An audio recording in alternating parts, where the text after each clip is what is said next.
Very few things are more triggering than seeing our kids fight with each other, especially if it feels like it's nonstop all day. And when there's aggression involved, it is so easy for our brains to go into emergency mode, make it stop right now. And rightfully so. I mean, our main job as parents is to keep our kids safe. And so when we see aggressive behaviors, it triggers that automatic response in us that's like, I've got to make this stop. I've got to make this go away. I've got to handle this. I've got to fix this.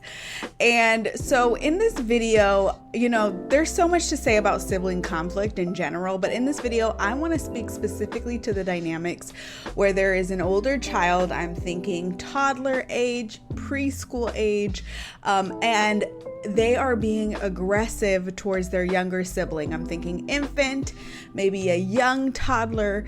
How do you respond in those situations, right? Like, what is our role as a parent? How do we best show up for both children in these difficult moments that happen so fast? And also, why does this happen? Why is my older child constantly ganging up on the younger child? Why won't they just stop? So I'm going to get into all of that in today's video, so let's discuss. Hi, hello, and welcome back to my channel. If you are new here, I am Dr. Jasmine. I am a psychologist as well as a mom of 2 girls. So they are 15 months apart, and I definitely remember the constant arguments and conflict, especially when they were younger, especially when my oldest was a toddler and my youngest was an infant, but she was starting to get mobile. I'm thinking like that 8-month to 12-month range where they're starting to crawl around and get into stuff. And that was one of the most difficult, challenging times as a parent for me, because the older child, my older daughter, was constantly screaming at her sister, constantly yanking toys away. I'm sure she smacked her once or twice or so. And so these moments felt overwhelming as a new mom of 2 under 2. Like, okay, what do I do in these situations? I'm so glad to say that over time, with a lot of coaching, a lot of patience, a lot of trial and error, a lot of not getting it perfect all the time, because let's be real, we're not going to get it perfect as parents, but over the years, they have come such a long way. And one of the biggest things that I think is important to remember when it comes to our children, especially the older child, is that is exactly what they are. They are still a child. I know it's so easy to see the older one as like the more mature, the more responsible one, the leader in the pack, right? It's so easy to assign those labels and forget that, oh wait, they're still developing. They are still learning. They don't have all these skills yet. And this is a really challenging dynamic for them to learn how to navigate, right? And they're not going to always get it perfectly. So I think that's one of the one of the most important things to like start this video out with, or episode on, is that it's so easy to villainize the older child, right? And I'm guilty of this too, right? Seeing them as the older, more mature one and being like, why are you acting like this? Like, why are you being so mean to your brother or sister, right? Why won't you just stop? Why won't you just use your words, right? Why won't you just tell them what you need? Why are you getting so aggressive and mean? And so it's easy to see our child, our older one, through that lens, and then that colors how we show up, right? We're less patient, we're more angry, right? And we are more like, just make it stop, right? I just need to fix this. I just need to make this go away. I don't get you right now. I don't understand what's going on for you right now, and I just need you to stop. And so I just want us to start this conversation by saying, both of our kids, or all of our kids, if you have more than 2 kids, they are all learning, they are all growing alongside each other, and these dynamics are so hard and challenging for everybody to learn how to navigate. Now, before I dive into more of this episode, which what I'm going to cover today is why does this happen, right? Why do kids get aggressive with each other, especially the older one onto the younger one? And then also, most importantly, like, what is our role as the adult in the situation? How can we best help all kids involved in these hard, difficult, challenging situations? But before I dive into that, I just want to quickly shout out if you're watching this episode, listening in, around the time that this episode goes live, then I will be hosting a live workshop on June 2nd, which is Thursday. And it will be all about how do we help our children manage conflict between their siblings as well as peers. I want to talk about what it looks like outside of the home with cousins or kids at school and they're having conflict. Like overall, how do we teach our children social skills in an age-appropriate way? So I'm really excited about this class. I'm going to be touching on sibling rivalry and jealousy. I'm going to be touching on toy battles and sharing. I'm going to be touching on aggression and arguments, as well as overall ending with how do we promote positive relationships with others? How do we, again, teach our children these positive pro-social skills so that they can thrive in any relationships that they're in? I'm really, really excited about this class. I am so passionate about this topic because I really believe that one of the best gifts we can give our children is the gift of learning how to navigate and maintain healthy relationships with others, especially their peers, right? Especially their siblings. So all the information will be down in the description below if you're watching on YouTube, or you can go to themomspsychologist.com/sibling class to find out more information and how to save your spot. If you can't come live, just remember everything will be recorded and you will receive access to the replay recording as long as you register for the class. So I'm so excited for this class. I hope to see you there, but let's dive into this episode. Okay, so let's first talk about why these moments happen. And I first want to start off by comparing your child's relationship with each other, right? The sibling dynamics, to a situation where, let's imagine, and it's not a perfect comparison, of course, right? But let's just imagine, let's try to put ourselves in our child's shoes. So let's imagine that you come home from work one day or whatever, and your partner sits you down and they say, you know what, I have some really exciting news for you. We are going to be welcoming another, partner into this dynamic. This is so exciting. I can't wait for you to meet them. They're going to be, you guys are going to have such a great relationship. We're going to be one big happy family. How would you feel, right? You'd probably feel panicked. You'd feel scared. You'd feel confused. You'd feel overwhelmed. And then imagine that the partner comes and starts spending time with the family, and then they start touching your stuff, right? They start getting into your cell phone or logging onto your computer or reading your books or whatever it is. They just start touching your stuff, right? The stuff that you used to have just for you. And you go to your, main partner and you're like, what the heck? Like, they keep touching my stuff. And they say, well, why don't you just share with them, right? What's the big deal? Like, now everything is just community toys and we all just need to share and get along. How would you feel? You'd probably feel very violated, very angry, very resentful, not only of this new partner, but then your main significant partner, right? And you might just feel really betrayed and sad. Like, wow, nothing that I have is mine now? What do you mean, right? How do I wrap my mind around this? Like, I don't want to be in this family anymore, right? You might go down the rabbit hole, right? I'm just imagining, throwing out scenarios. Well, I just want you to know that your child is going through the same things mentally. They are, of course, on one end, very, very excited to be an older sibling and to have a playmate and all the wonderful things, right? All the wonderful things that we fantasize about when we have more than one child, right? That this is just going to be one big happy family. They're going to get along and they're going to have a playmate and this is just wonderful. And then on the other hand, right, it's really hard for our children to adjust to these new dynamics, especially when the once immobile infant starts to crawl around and dig into stuff and starts to play with stuff, put stuff in their mouths. It's like, whoa, that's my toys, right?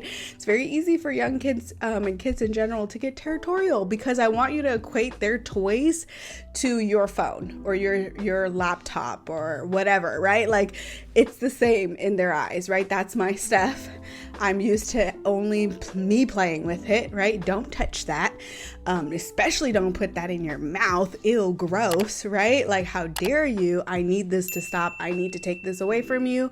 Nope, you don't need that. That's mine, right? So just remember that and keep that in perspective, especially as your children age together. It's easy to lose that perspective. It's easy to be like, well, you've had a sibling for a couple years now, like, get over it, right? I thought we have transitioned. I thought we were over this phase.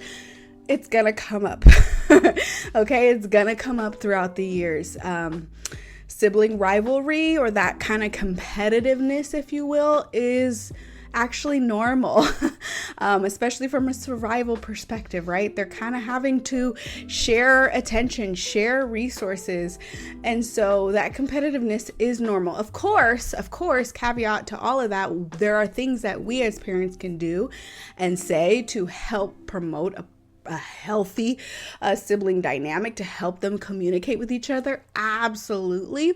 But I think it's just important to take perspective, take a step back, and really put ourselves in our child's shoes when it comes to these dynamics. Also, although, again, like I said earlier, although the older child seems to be the older, more mature, more responsible one, they are still a child and they are still developing skills, right? Especially communication skills, especially if you have a toddler or preschooler, right? They're still learning how to do this.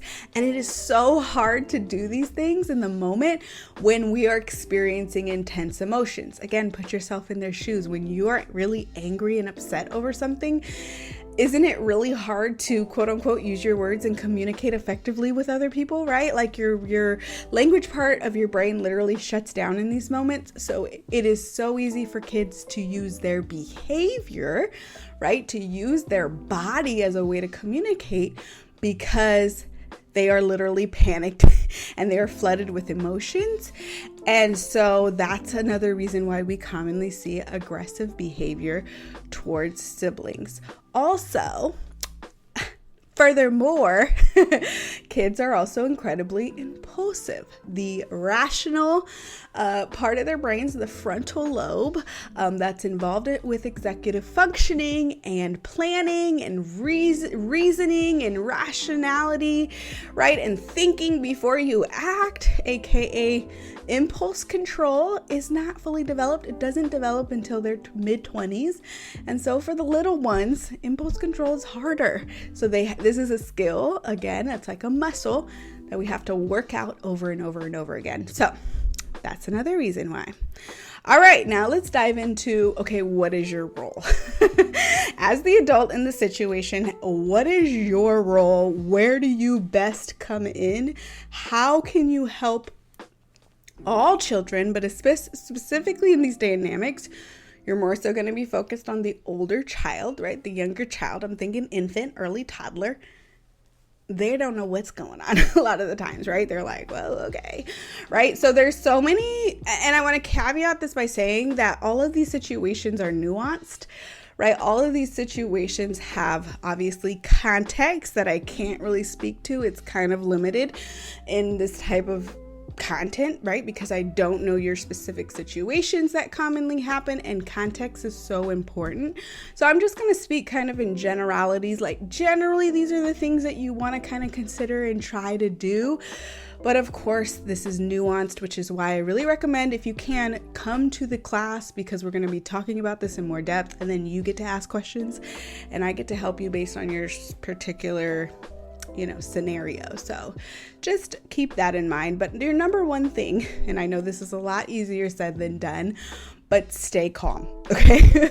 We have to be the calm one in these situations. Again, these things happen so fast, and our child is impulsive, right? All they see is red. All they see is, I need to make this stop, right? This is my toy and you need to knock it off, right? You need to give that back to me. And so we have to try our best to show up in these situations as the calm one. And I think one of the biggest things that helps us show up in that way, right, and kind of bring that energy, is to remember perspective, right? Because if we show up and we think of the older child as the villain, right, as the one that is wrong, the one that needs to stop and knock it off, then we are going to easily bring that energy to these interactions. We are going to be more impatient and angry and upset and frustrated. So remember, there's no right and wrong here. There's no good or bad person here. So remember that and try to kind of continuously remind yourself, I'm bringing the calm here. There's no right or wrong. I'm just here to help them solve a problem that they have right now. And problems are okay. Conflict is okay. Right? Woo-sa, right? Again, a lot easier said than done. This is going to be something we have to continuously just practice. That's the best tip I have for you, is practice this. The more you show up in this with this energy, the more likely you will the next time. And again, be mindful of the thoughts, the stories that you have around these interactions, because this is going to color how you show up. Now, of course, step 2, and sometimes it's step 1, of course, because aggression is aggression and we always need to reestablish safety. So of course that step 2 or 1, however kind of it works out in the situation. Sometimes this is a 1-2 thing and we're doing this all at the same time, but we do want to establish safety. So important, right? We might need to put our body in front in the way of the 2 children.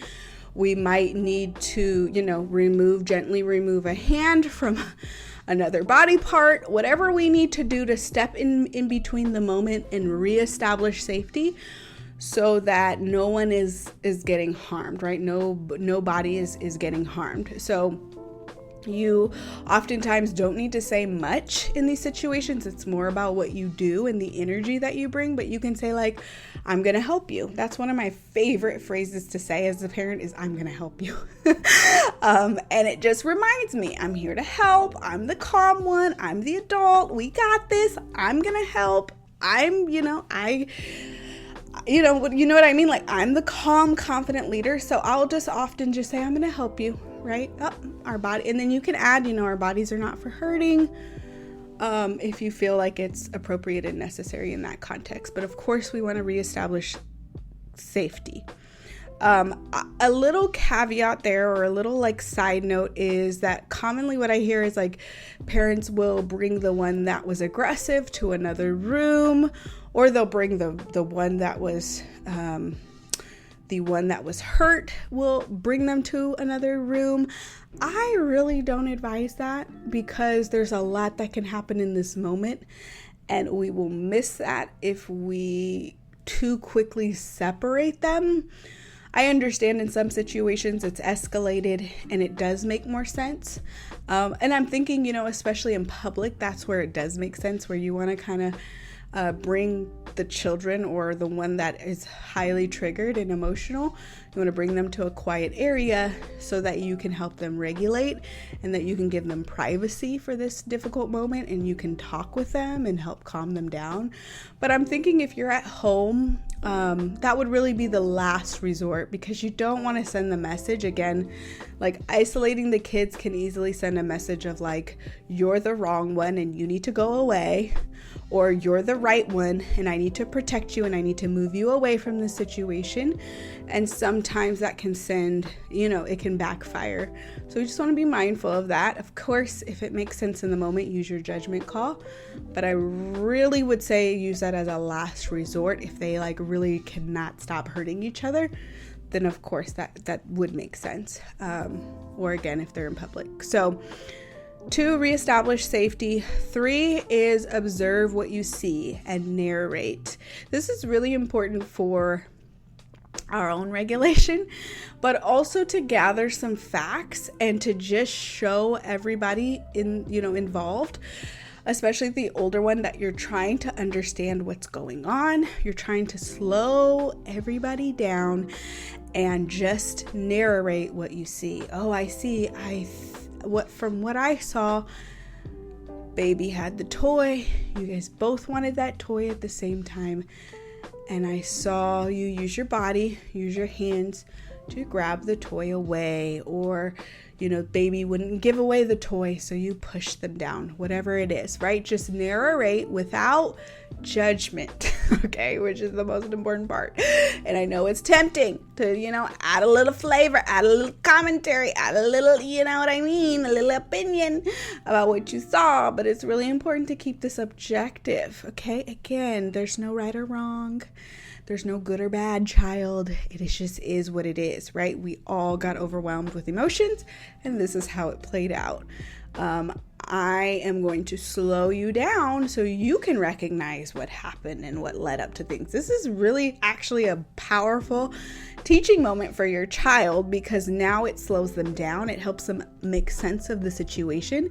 It helps them make sense of their triggers, and it helps with impulse control, right? Because you're slowing them down and helping them think through their decisions so that next time, hopefully, they make a different choice, which we love that for them. So observe and narrate what you saw, and then you want to help with problem solving. So kids can start to problem solve around age 2. Of course, they're going to need our help, a lot of help. But just know your toddler can start this process of problem solving and understanding their conflict and trying to come up with some kind of resolution. They can start this around 2. So you want to identify their needs in that moment. Wow, you guys both wanted that toy, for example, if it was like a toy battle. You felt very frustrated, or you felt like it was unfair that brother or sister was playing with your toy. You're used to having that toy all to yourself. You wanted that toy, right? You really wanted that toy. And you guys both wanted the toy at the same time, right? Like highlighting that. Again, that goes back to the narrating. But identifying that need and really validating that need, it's going to soften them up, right? When we start choosing sides, when we start saying who's right and who's wrong and what they need to do, they are going to get defensive, right? And they're going to close up, and learning stops because now they're just focused on, okay, how do I protect myself? How do I get myself out of trouble? So validate the needs, validate where they're coming from. And then after that, right, after you've done all that work, then you say, well, how can we, because what I saw between you guys is that I made you guys both upset and both angry, right? And I noticed with brother, like his face got red and he started to cry. And this was a hard moment for both of you guys. So what could we do differently next time, right? How basically you're getting them to think through how they could make a different, more pro-social choice. And the younger they are, the more help they're going to need with kind of looking at their options, so you can pose options for them and see what they think. So don't be surprised if you kind of ask them this question and they're like, I don't know, right? I don't know what I could have done.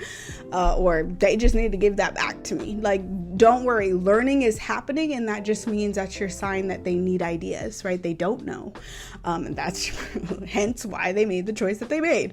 So this is the teaching moment, right? This is what discipline looks like in action, right? Discipline means to teach. So this is where you come in with your adult perspective, and you offer different choices and help them think through those things. And you also help them see the other person's perspective. This is essential for building empathy.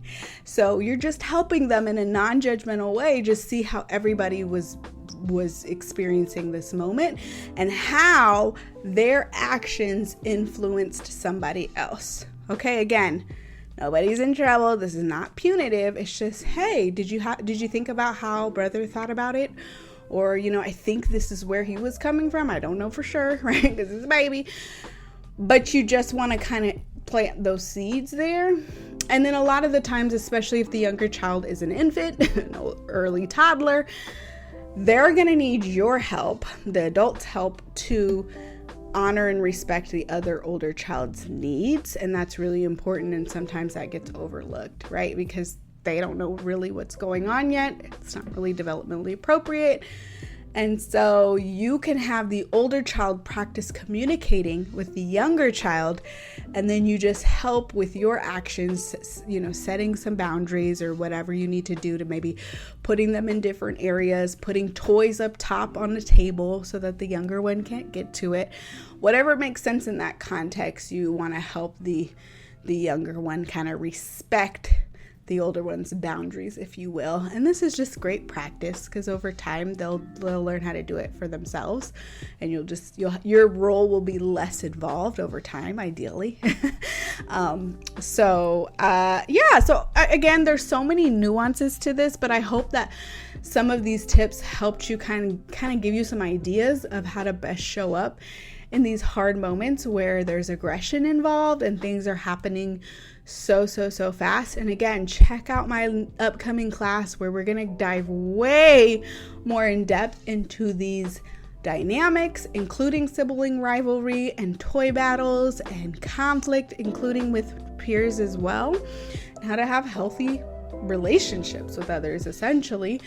So definitely check out the class. You can go to themomspsychologist.com/sibling class for all the details. The link will be in the description if you're watching on YouTube.